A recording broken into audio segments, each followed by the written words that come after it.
de que el sistema se vea colapsado en las próximas 3 semanas por el creciente número de casos de coronavirus. Se espera que el confinamiento permanezca en vigor hasta mediados de febrero. Escocia también hizo lo propio más temprano.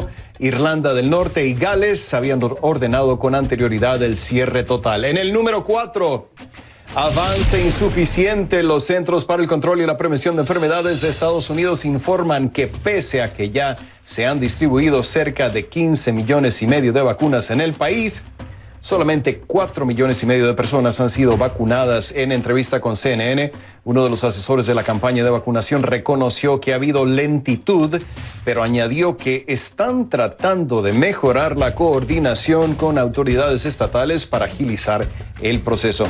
En un principio, la meta era vacunar a 20 millones de personas antes de que finalizara 2020. En el número 3, sin mascarilla.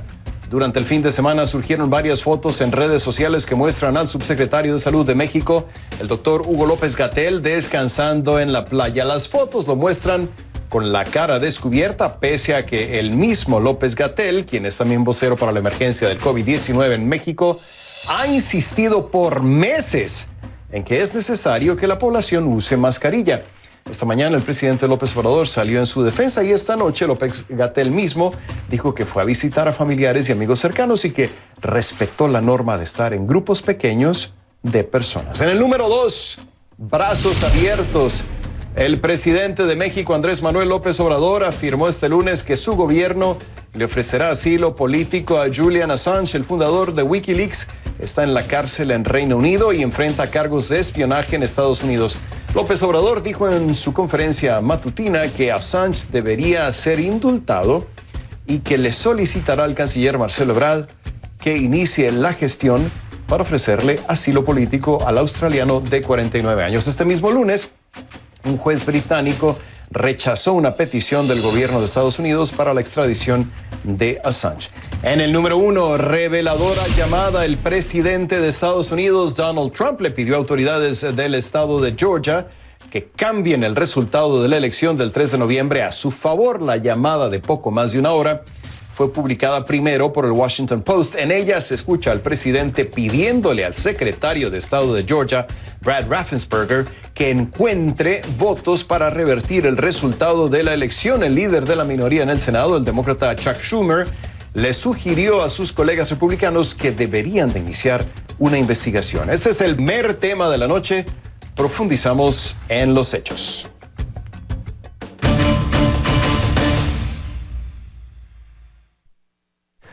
Y les pido que a partir de este momento me acompañen utilizando la etiqueta numeral conclu Trump. Recuerden que recibo todos sus comentarios a mi cuenta en Twitter, @RafaelRomoCNN. Al presidente Trump le quedan 16 días en la Casa Blanca. ¿Es mucho o poco tiempo? Según se mire. Políticamente podría dar para mucho. Cada vez hay más preocupación respecto a lo que Trump podría hacer en su intento por desacreditar los resultados de las elecciones presidenciales. El humor de Trump ha empeorado en las últimas semanas, según un asesor de la Casa Blanca, quien comparó las acciones del presidente con las de un dictador que quiere destruir su presidencia antes de irse. Trump no deja de alimentar las teorías conspirativas, ni siquiera cuando ya todo está legalmente definido. Tampoco renuncia a Georgia, aun cuando los votos se contaron 3 veces en el estado. Y es a Georgia donde Trump llama por teléfono pidiendo encontrar votos. Y es a Georgia donde el presidente acaba de llegar para pedir el voto republicano en la segunda vuelta de unas elecciones que definirán el control del Senado este martes. Trump también usó su intervención en el mitin de campaña en Dalton para seguir propagando falsas afirmaciones de fraude electoral. Elecciones van a poner un fin a los $2,000 de estímulo para que la gente que esté realmente en problemas tenga apoyo y ayuda. Hasta 18 intentos y 18 de llamar a la oficina del funcionario en Atlanta. La comunicación finalmente se produjo este sábado. En la llamada de casi una hora, Trump le pidió a Raffensperger encontrar votos. Concretamente, 11,700 80. ¿Para qué? Para revertir su derrota, de acuerdo con una grabación de la conversación filtrada este domingo que fue obtenida por CNN y reportada primero por el diario The Washington Post. De acuerdo con una fuente que estuvo en esa llamada, fueron los funcionarios del secretario de Estado de Georgia quienes grabaron la conversación. Sin embargo, Raffensperger, republicano, hay que recordarlo, eso sí, republicano y partidario de Trump, le dijo a sus asesores que no quería que ni la grabación ni una transcripción de la conversación se revelara, a menos que Trump lo atacara o tergiversara su contenido. Su instrucción no fue efectiva durante mucho tiempo porque el domingo por la mañana el presidente ya estaba tuiteando en su contra. Tal y como se escucha en la grabación, durante unos 60 minutos Trump arremetió contra Raffensperger porque se negó a admitir que había ganado las elecciones en Georgia y por contradecirlo al sostener que no se encontró evidencia de fraude, tal como sostuvo falsamente una y otra vez el presidente. Vamos a escuchar un fragmento de la llamada. Ponga mucha atención porque es muy interesante realmente. You should want to have an accurate election. And you're a Republican. We believe that we do have an accurate election. No, you don't. No, you don't. You don't have, not even close. You're off by hundreds of thousands of votes. You know what they did and you're not reporting it. That's a criminal offense. And you can't let that happen. That's a big risk to you and to Ryan, your lawyer. That's a big risk. But they are shredding ballots, in my opinion, based on what I've heard, and they are removing machinery, and they're moving it as fast as they can, both of which are criminal fines, and you can't let it happen, and you are letting it happen. Well, under law, you're not allowed to give faulty election results, okay? You're not allowed to do that, and that's what you've done. This is a faulty election result. And honestly, this should go very fast. You should meet tomorrow because you have a big election coming up. And because of what you've done to the president, the people of Georgia know that this was a scam. And because of what you've done to the president, a lot of people aren't going out to vote. And a lot of Republicans are going to vote negative because they hate what you did to the president. Okay? They hate it. And they're going to vote. And if you would be respected, if this thing could be straightened out before the election. You have a big election coming up on Tuesday. Trump sin filtro, y como le decía al comienzo del programa, antes de que esa conversación se diera, hubo 18 intentos de llamada desde la Casa Blanca al secretario de Estado de Georgia. Si bien Raffensperger no era el único funcionario con el que Trump quería contactar, también se dieron esfuerzos simultáneos enfocados en otros estados en los que fue derrotado Trump. Invitó a legisladores republicanos de Pensilvania y Michigan a la Casa Blanca y llamó a los gobernadores republicanos de Arizona y Georgia. En todos los casos insistió en denunciar fraude electoral y preguntó qué se podía hacer al respecto, según fuentes familiarizadas con las conversaciones. Hasta ahora ni el presidente ni la Casa Blanca han comentado sobre la llamada, aunque los aliados de Trump han acusado a Raffensperger de engaño por filtrarla. Lo que está claro es que Trump no termina de asumir la realidad, que perdió la elección. A pesar de sus esfuerzos, el ala oeste de la Casa Blanca se parece cada vez más a una ciudad fantasma. Los funcionarios de alto rango ya han comenzado a decir adiós, han comenzado a salir, y los que quedan tratan de alejarse del empeño sin sentido del presidente por temor a repercusiones legales. Pero incluso después de esta publicación explosiva, varios republicanos defendieron a Trump o trataron de restarle importancia al contenido de la grabación, mientras que otros se negaron a pronunciarse sobre el asunto. Yone Molinares nos tiene el resumen de sus reacciones y también la postura de los demócratas, algunos de los cuales consideran que Trump cometió un acto criminal. Adelante. Muchos republicanos aquí en los pasillos del Congreso han estado esquivando a la prensa, evitando comentar sobre la llamada del presidente Donald Trump el sábado pasado a funcionarios del estado de Georgia. Sin embargo, muchos de los aliados del presidente lo han defendido, algunos indicando que no solamente no escucharon la llamada, no saben mucho de la llamada, pero que ellos consideran que el presidente simplemente está ventilando la frustración por los problemas en el proceso electoral estadounidense. El líder de la minoría republicana en la Cámara de Representantes, Kevin McCarthy, insistió que el presidente siempre ha estado preocupado por la integridad del proceso electoral.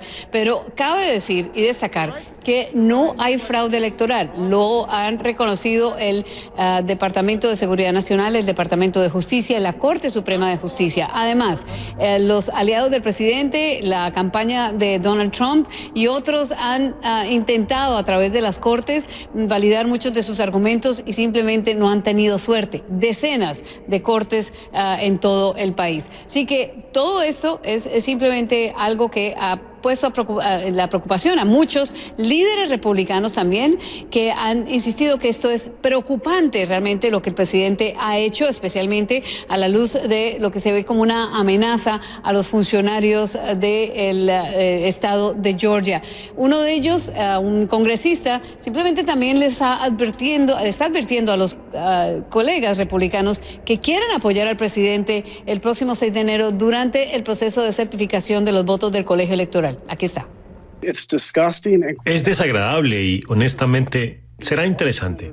Todos los integrantes del Congreso que han salido y han dicho que se van a oponer a la elección, no sé cómo puedes hacer eso ahora, conscientemente, porque esto es obviamente inaceptable. Ni siquiera sé si es la palabra para describirlo. Mientras tanto, la oposición demócrata está explorando la posibilidad de aprobar una moción de censura, que sería simplemente una cosa simbólica. Pero muchos de ellos sí consideran que el presidente cometió una grave falta.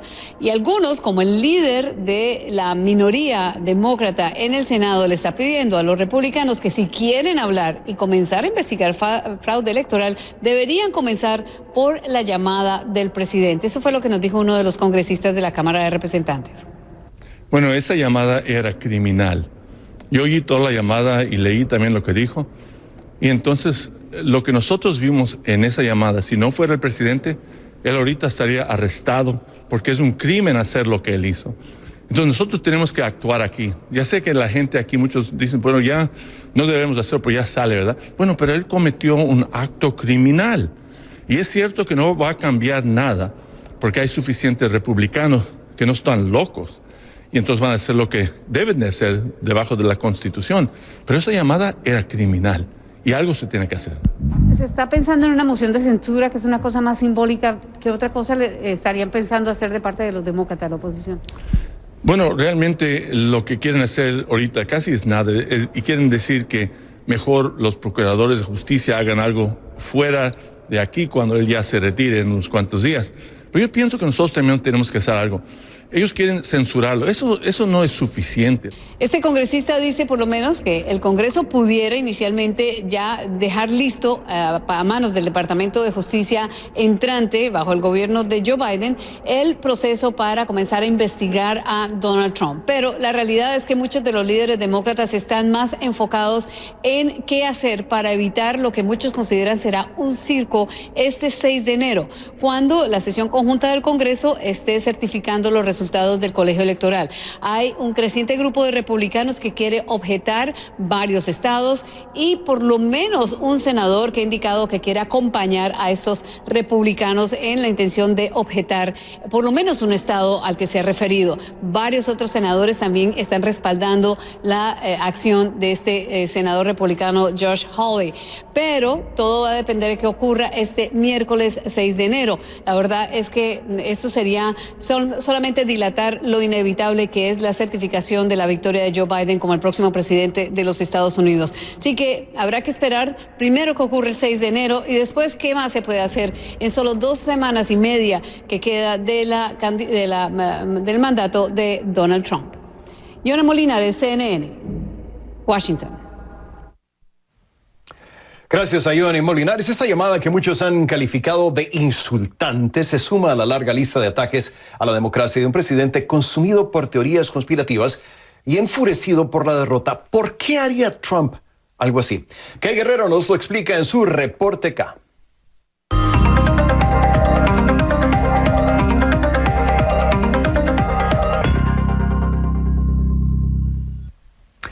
Muy feliz 2021 para ti, Kay. Como siempre, un gran placer saludarte. Muy buenas noches. Desde el punto de vista legal, ¿habría suficientes indicios para presentar una acusación formal contra el presidente Donald Trump tras esta llamada? Adelante, ¿cómo estás?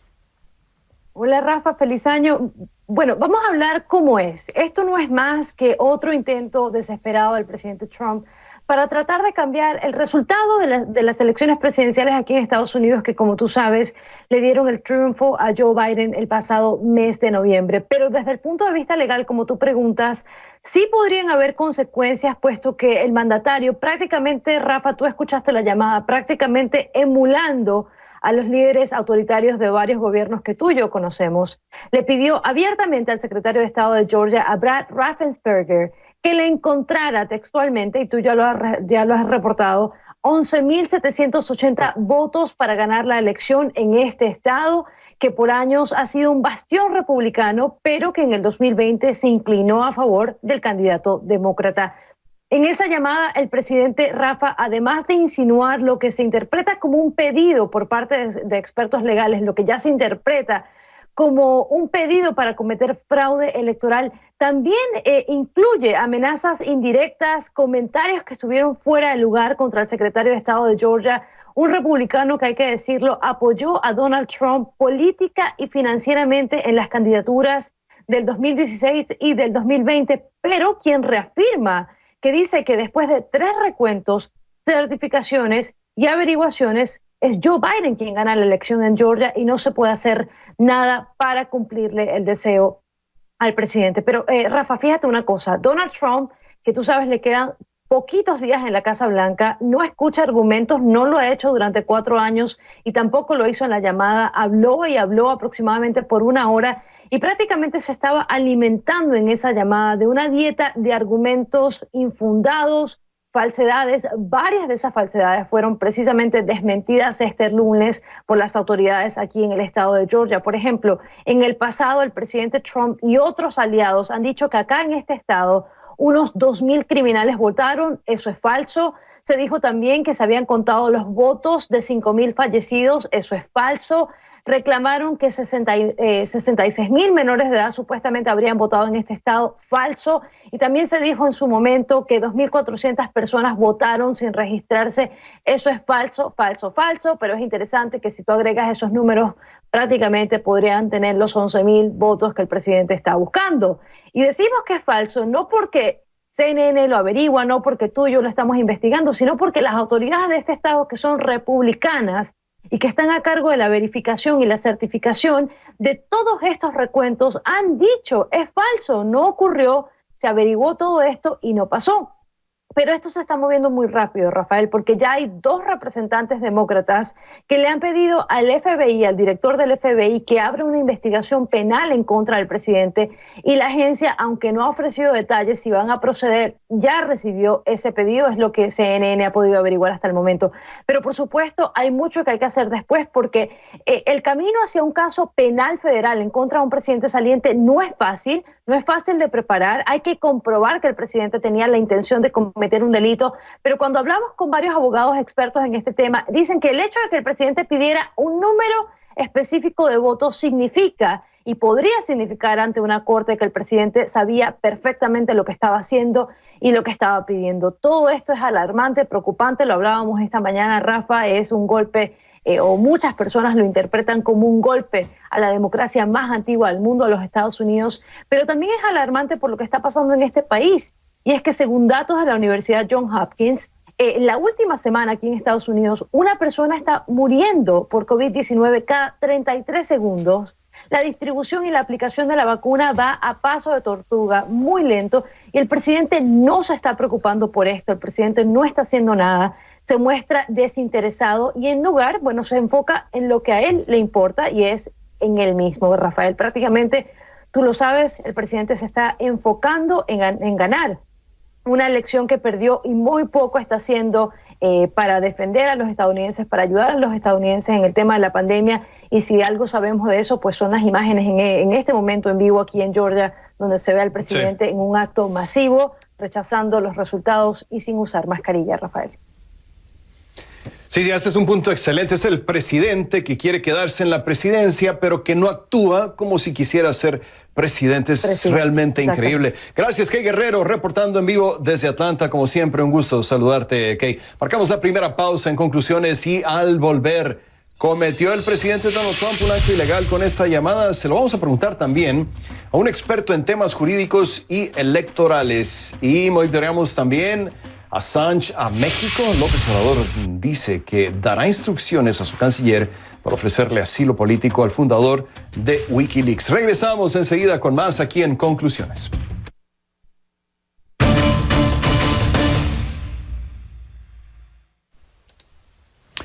Gracias por seguir con nosotros en esta edición de Conclusiones. Soy Rafael Romo en Atlanta. ¿Cometió el presidente de Estados Unidos, Donald Trump, un delito al llamarle al secretario de Estado de Georgia para pedirle que cambiara el resultado de la elección? Es lo que le quiero preguntar a mi siguiente invitado. Le doy la bienvenida a Rafael Peñalver, abogado experto en temas jurídicos y electorales de Estados Unidos, quien nos acompaña en vivo desde Miami. Bienvenido a Conclusiones, abogado. Feliz año y gracias por estar con nosotros. Para empezar, le pregunto, cuando se le preguntó al secretario de Estado de Georgia si consideraba legal que el presidente de Estados Unidos, Donald Trump, le hubiera pedido que encontrara votos para inclinar la balanza de los resultados a su favor, él respondió: no soy abogado, me voy a limitar a cumplir con la ley y el debido proceso y punto. Usted, abogado Peñalver, sí es experto en leyes y por eso retomo la pregunta. ¿Cometió un delito el presidente Trump al llamarle al secretario de Estado para que encontrara votos con el fin de revertir la elección? Bienvenido, los saludo. Muy buenas noches y muchas gracias por invitarme a tu programa. Yo creo que no solamente es un delito, sino que es un delito que puede ser a nivel federal y a nivel estatal. Ambos gobiernos prohíben cualquier tipo de acto que vaya como la intención de cambiar el resultado de una elección. Y que esto venga de la persona que se supone que sea el que proteja la democracia americana, el presidente de los Estados Unidos, cogiendo el teléfono y pidiéndole al secretario de Estado que encuentre 11.700 votos por alguna parte para que él pueda ganar la elección. Y no solamente haciendo eso, sino casi amenazándolo. Si no lo haces, esto puede ser un acto criminal. Es algo increíble lo que estamos observando, sí. Algo que nunca uno se pudiera imaginar que pudiera pasar en los Estados Unidos. Abogado, el miembro de más antigüedad de la Junta de Elecciones de Georgia le ha pedido al secretario de Estado si la llamada constituye una violación de alguna ley electoral en el estado. La fiscal del distrito en el condado de Fulton también dijo en un comunicado que no descarta la posibilidad de que cualquier persona sea procesada una vez se complete esta investigación. Pero siendo realistas, abogado, ¿realmente es posible que un presidente sea sometido a un juicio cuando le quedan unos cuantos días en el poder, o esto ocurriría después quizá? Esto ocurriría después, ya con 11 días que le queden. Sí, teóricamente puede ser un impeachment que se comience, pero acuerda que el presidente está protegido durante su periodo de presidente de ser encausado por algún tipo de acto de esta naturaleza. Pero el día que él pierda ese estatus, el día 20 de enero, a las 12 del día, se le pudieran presentar cargos por esto y muchas otras cosas más. Y yo creo que eso es el peligro que nos vemos en los próximos días, que el presidente Trump teme precisamente que eso pueda pasar y que tome acciones de medidas que nadie nos podemos imaginar durante estos próximos días. Hay que tener mucho cuidado con lo que viene. Voy a pedirle que se quede con nosotros, abogado. Al regresar quiero preguntarle lo siguiente. Hay una abogada en la llamada del presidente Trump y le pide al secretario de Estado de Georgia que le permita al equipo legal del presidente tener acceso a los documentos internos de su oficina. Quiero preguntarle si esto es posible legalmente hablando o no. Está con nosotros el abogado Rafael Peñalver, experto en estos temas electorales. Marcamos una nueva pausa aquí en Conclusiones. Regresamos enseguida con más. Tú abres camino y nos inspiras. El Pentágono aprobó la petición de la alcaldesa de Washington para desplegar a la Guardia Nacional durante las manifestaciones programadas para esta semana en la capital del país. Para justificar la decisión, las autoridades locales citaron las protestas que vivió la ciudad en noviembre y diciembre y que resultaron en una gran afluencia de participantes, violencia y actividad delictiva. En esta ocasión, se prevé la activación de 340 efectivos, aunque se espera que el despliegue total sea de poco más de un centenar. Según el jefe de policía de la ciudad, la Guardia Nacional ayudará a mantener el orden en las manifestaciones y a controlar el tráfico, liberando a los agentes de la policía para que sean estos quienes se concentren en posibles actos de violencia. Volvemos. Ya estamos de regreso con Rafael Peñalver, abogado experto en temas jurídicos y electorales de Estados Unidos, quien nos acompaña en vivo desde Miami. Gracias por seguir con nosotros, abogado. Le comentaba antes de ir a la pausa que en la llamada hay una abogada que se llama Clara Mitchell, es abogada del equipo de Trump, y le pide al secretario de Estado de Georgia que le permita al equipo legal del presidente tener acceso a los documentos internos, aquí está la clave, de su oficina para determinar si hubo fraude. ¿Está obligada una autoridad estatal a dar a conocer este tipo de documentos, abogado? Bueno, en documentos estatales no pueden haber secretos, pero tampoco pueden haber preferencias. Así que si esos documentos se piden, la forma correcta de pedirlos es una petición formal o a través de una corte, y si se le entrega a un candidato, se le tienen que entregar a todos. No pueden haber secretos, tampoco pueden haber preferencias. Pero lo importante aquí es ver la secuencia. Estamos viendo a un presidente que antes de las elecciones estaba pidiendo que se pospusieran las elecciones. Después, la noche misma de las elecciones, a las 2 de la mañana, salió ante las cámaras de televisión a proclamarse victorioso y decir que se pararan de contar los votos, que si él perdía era porque hubo fraude. Después llevó esos alegatos de fraude a 50 y pico de diferentes cortes, tanto a niveles federales como estatales. En ninguno de esas cortes presentó evidencia alguna. Todos los jueces, incluyendo los jueces de la Corte Suprema, incluyendo los 3 jueces que él nombró, en un acto de desespero, llama personalmente al secretario de Estado de Georgia, al gobernador de Arizona, invita a los legisladores de Wisconsin y de Pensilvania a la Casa Blanca y les pide su decisión política sobre el voto de los miembros de los ciudadanos de esos estados. Es algo increíble que eso se pida, eso es ilegal, falta de ética e inconstitucional. Abogado, ¿qué tan importante es demostrar en un caso dado que el presidente de hecho tenía la intención de que se cometiera un delito? Porque es muy importante, y usted lo sabe mejor que yo, en derecho penal en Estados Unidos, demostrar que alguien tenía la intención de delinquir. En este caso es muy difícil porque el presidente siempre puede alegar que, bueno, yo estoy convencido de que se cometió un fraude y por lo tanto no estaba tratando de delinquir, sino de que se hiciera justicia para que yo resultara ganador, como yo creo que fui ganador. ¿En qué queda este argumento legal, abogado? Tú tienes toda la razón. La intención es esencial para comprobar algún caso legal de tipo criminal. Pero en este caso vemos la intención que se ha manifestado a través de ya muchos meses de sobreponer su decisión de quedarse en el poder a pesar de los votos de los ciudadanos de Estados Unidos. Tú no puedes ir a la casa de tu vecino y entrar y abrir la puerta y robar la casa y después decir, porque yo pensé que esa casa era mía.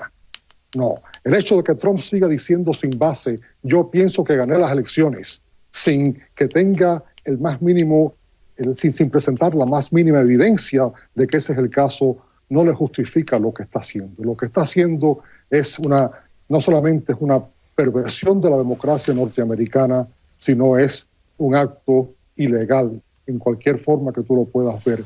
El ponerle la presión de la presencia del presidente de los Estados Unidos, 17 llamadas a este señor, 17 llamadas, y ya en la última llamada ya decidió hacerlo y le grabó la llamada. Sí. y hoy Trump le puso una demanda judicial diciendo que se le había grabado la llamada ilegalmente. No, en el estado de Georgia se permite que las llamadas se graben si una de las partes dan consentimiento a la grabación.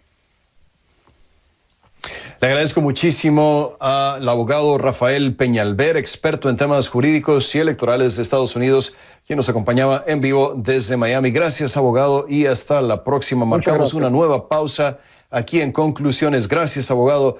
Y al volver, año nuevo, controversias nuevas. Iremos a México para hablar con Mario González sobre 2 polémicas que se han generado este lunes. Volvemos.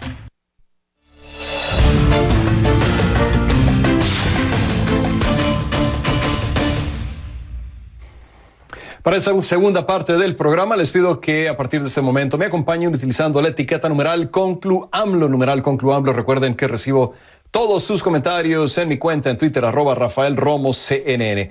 Está en la cárcel en Reino Unido. Hoy una corte británica rechazó el pedido de extradición que hizo Estados Unidos para que responda a cargos de espionaje. Pero para el presidente de México, Julian Assange, debería de ser indultado. Y en su conferencia de prensa matutina, Andrés Manuel López Obrador fue más allá. Dijo que México está dispuesto a darle asilo político a Assange y que le iba a pedir a su canciller Marcelo Ebrard que iniciara la gestión para poner en marcha el proceso. Assange es acusado en Estados Unidos de conspirar con el analista informático Chelsea Manning para tener acceso y difundir documentos de seguridad nacional que eran secreto de Estado. Así lo anunció el presidente en la mañana de este lunes. Escuchemos.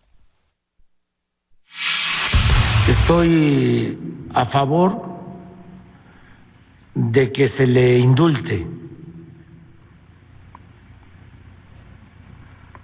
No solo eso, voy a pedirle al secretario de Relaciones Exteriores que haga los trámites correspondientes para que se solicite al gobierno del Reino Unido la posibilidad de que el señor Assange quede en libertad y que México le ofrece asilo político. Es que bueno, fue un inicio de semana y de año controversial en México. Aparte del ofrecimiento de asilo para Assange, también estalló otra bomba. Durante el fin de semana se publicaron en redes sociales fotos del subsecretario de Salud de México, Hugo López-Gatell. Se fue a Oaxaca y muchos lo vieron en público con la cara descubierta pese a las múltiples recomendaciones que le ha hecho al público de la importancia de usar mascarilla en el contexto de la devastadora pandemia de COVID-19. López-Gatell, quien además es vocero de la emergencia por el COVID-19 en México, también había hecho un llamado para que la gente se quedara en casa con el fin de evitar el riesgo de contagio. Por su parte, López Obrador defendió la labor que ha hecho hasta ahora López-Gatell. Es un muy buen servidor público, un buen especialista, un profesional. Eso es lo que puedo comentar. Y que pues ya su situación en lo personal, pues aunque sí es un asunto público, prefiero que él sea el que lo explique. Y esta noche López-Gatell dijo que fue a visitar a familiares y amigos cercanos y que respetó la norma de estar en grupos pequeños de personas. Para hablar de estas 2 nuevas controversias, nos conectamos con Mario González, titular del programa Perspectivas desde México de esta cadena, quien nos acompaña en vivo desde la capital mexicana. Muy feliz 2021 para ti, Mario. Muy buenas noches. Para empezar, quiero preguntarte sobre la cuestión de Assange. Tú lo sabes mejor que nadie. México se ha distinguido por ser un país para darle asilo político. Figuras como José Martín, León Trotsky, Luis Buñuel, más recientemente Evo Morales. Bueno, la lista es bastante larga. Ahora podría sumarse la figura del fundador de Wikileaks, Julian Assange. ¿Cómo la ves, Mario? ¿Cómo se está tomando esta decisión o este anuncio, del presidente López Obrador? ¿Qué tal? ¿Cómo estás? ¿Cómo estás? Me da mucho gusto saludarte, Rafael. También un excelente 2021. Muy polémica y sorpresiva la decisión del presidente Andrés Manuel López Obrador. Se enteró temprano de lo que había sucedido allá en Londres cuando la justicia británica pues negó el proceso de extradición a Estados Unidos por los argumentos de salud y otros asuntos, pero de inmediato dijo México se va a proponer como asilo político y que empiece las gestiones el canciller Marcelo Ebrard, algo que todavía no se sabe porque es incierto el futuro legal, jurídico de Assange allá en Londres. Lo cierto es que es un posicionamiento político. Habías mencionado algunos nombres de los personajes que han sido pues acogidos en México con asilo político, todos obviamente con un perfil muy definido de la izquierda, por supuesto. Es el caso también más reciente de Evo Morales dentro de esta administración de Andrés Manuel López Obrador. En noviembre de 2019 le otorga asilo político. Estuvo unos cuantos días disfrutando de él, pero después se fue a Argentina para continuar con su actividad política. En fin, es un posicionamiento político que pocos entienden realmente. Lo que se puede decir es que efectivamente Julian Assange jugó un papel importante en México al momento de difundir el espionaje del que era sujeto el presidente Andrés Manuel López Obrador cuando era líder de la oposición. Desde 2006 se le estaban haciendo notas pues por medio de la inteligencia estadounidense que fueron divulgadas gracias al llamado Wikileaks. Bueno, esto aparentemente pues hace que tenga un acercamiento el presidente Andrés Manuel López Obrador con la figura de Julian Assange. Pero hasta ahí no se puede entender más la posición política. Sin duda está generando mucha polémica por parte de la oposición también, Rafael. Mario, en el minuto que nos queda, ¿cómo ves lo de López-Gatell en la playa con la cara descubierta? Tremenda bomba, ¿no? Tremenda bomba por la contradicción. Digo, nadie niega el derecho de una persona a irse de vacaciones con su familia o con quien quiera. El tema es que hasta el último día, antes de que finalice el año, Rafael, el subsecretario encargado de aplicar la política contra el COVID-19, la recomendación era no salir de casa, quedarse en casa en estas fiestas. Y lo que hace es salir y evidentemente en algunas fotografías que lanzaron en las redes sociales, pues sin un uso del cubrebocas ni la distancia social que se permite. Ya en la noche, hoy por la noche, dijo esto el subsecretario Hugo López-Gatell. Si te parece, lo escuchamos. No tengo nada que ocultar, efectivamente fui a la costa de Oaxaca, a la región de Pochutla, el municipio de San Pedro Pochutla. Es un sitio hermoso, con una población muy generosa, muy benévola, y fui a visitar a familiares muy cercanos, a personas muy amigas, y estuvimos en una casa particular durante los días del fin de año. Bueno, pues se dice y ha dicho la Cuarta Transformación que predica con el ejemplo, Rafael. En este caso no fue así. Bien. Mario González en la Ciudad de México, como siempre un gusto saludarte, Mario. Regresamos con más conclusiones. La Administración de Alimentos y Medicamentos de Estados Unidos advirtió sobre falsos negativos de las pruebas de coronavirus de los laboratorios Curative. Según la FDA, estas pruebas, si no se administran correctamente, pueden asegurar erróneamente a las personas que no están infectadas cuando en realidad sí lo están. Curative dijo a CNN que trabaja estrechamente con la FDA y que pronto aportará información adicional al respecto. Volvemos.